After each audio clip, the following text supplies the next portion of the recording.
My name's Jocelyn Hillen, and I am here leaving a recollection of what can only be called the Falcon incident.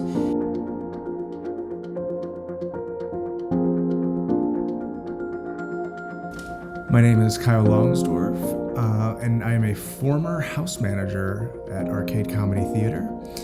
And I'm here to share the story of my experience with what is undoubtedly one of the most iconic memories in Arcade's history. My name is Mike Rubino. I'm one of the co-founders of Arcade Comedy Theater, and this is the story of the Falcon.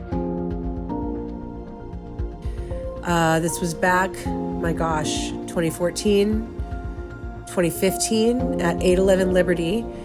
The year was unsure. I do not remember what year it was.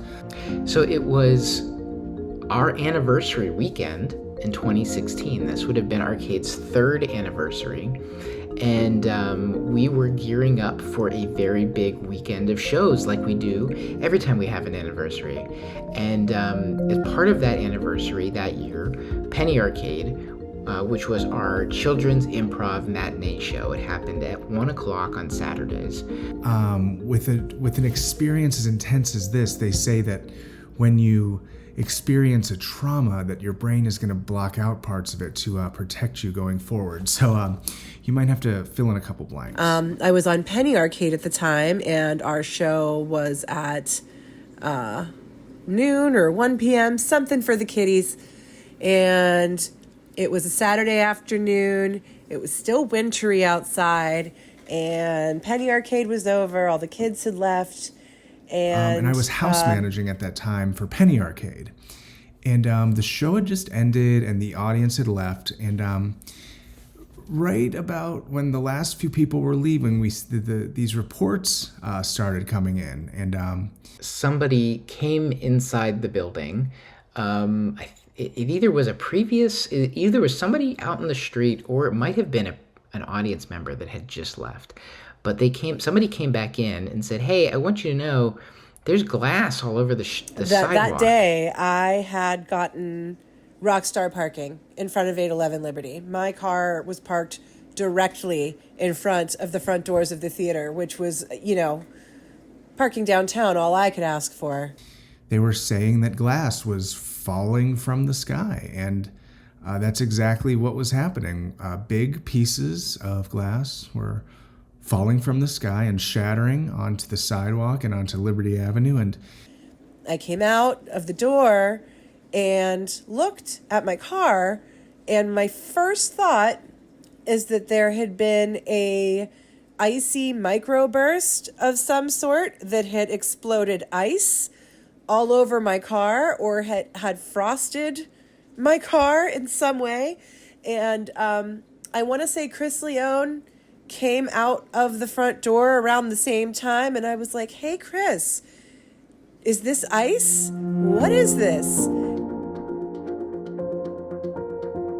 And eventually somebody went across the street and looked up and could see that the top floor of the building, which I believe is the 6th floor, the top floor of the building, one of the windows was broken. And so we assumed that maybe the wind or something was... And as we both looked at my car and looked at the hood of my car, it became pretty cold that day. clear that it was not ice I thought maybe the wind that was on the roof of my car, but glass. Making glass and that fall is down. when we looked up to the 3rd or 4th floor of 811 Liberty and saw that there was a broken window.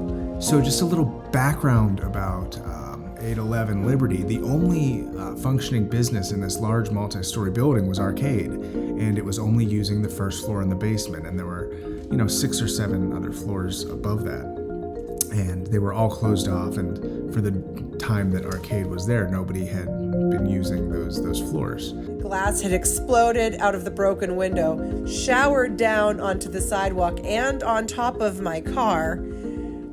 Thankfully missed the kids. If I remember correctly, it was Mike Rubino, Chris Leone, and myself, we decided that we were the three to go up there. And I, being the biggest of the bunch, both in height and heft, obviously I was in the very back behind them going up. And so myself and Kyle and Chris climbed all of the steps of the building with flashlights, or maybe just phones that had flashlights on them. We climbed all the steps, and when we got to the top, what we found was a bunch of dead pigeons. And at that moment, I heard someone scream, "Holy shit!" And I, being the largest of the bunch, both in height and heft, was already halfway back down the stairs. A falcon just pulled a pigeon out of midair and ripped its head off.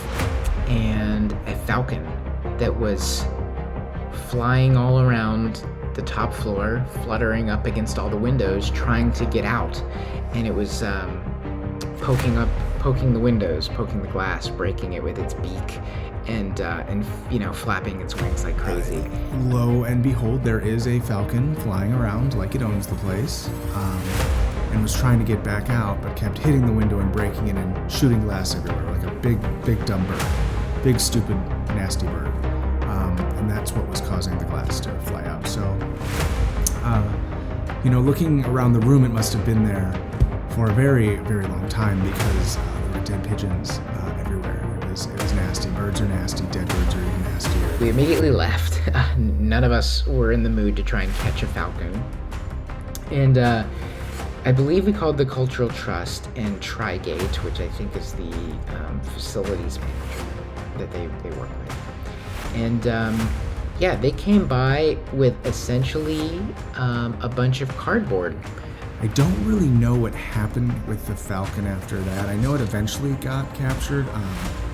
All I really heard was that someone chased it around that floor with a big long box trying to catch it, and I think that's very funny. I don't know how they got the bird out. I do know that they ended up boarding up all of those windows temporarily with cardboard, because that was the only thing they had on hand.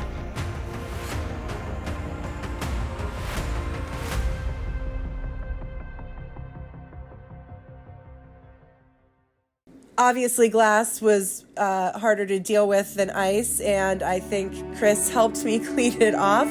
I was left with some little dents and damage on top of the car, but dealing with the insurance was too much of a pain in the butt, and I think I just traded the car in and got another car, and it just had that damage on it. I don't know where the Falcon is now. I like to think that it's burning in hell, pecking the eyeballs out of sinners, but I can't be sure, but that is my hope. So yeah, that is the story of the Falcon. It almost ruined our anniversary, our third anniversary, by raining down glass on potential audience members. But that moment, that instance, lived in the lore of arcade forever, and I hope that it never dies. So, long live the Falcon.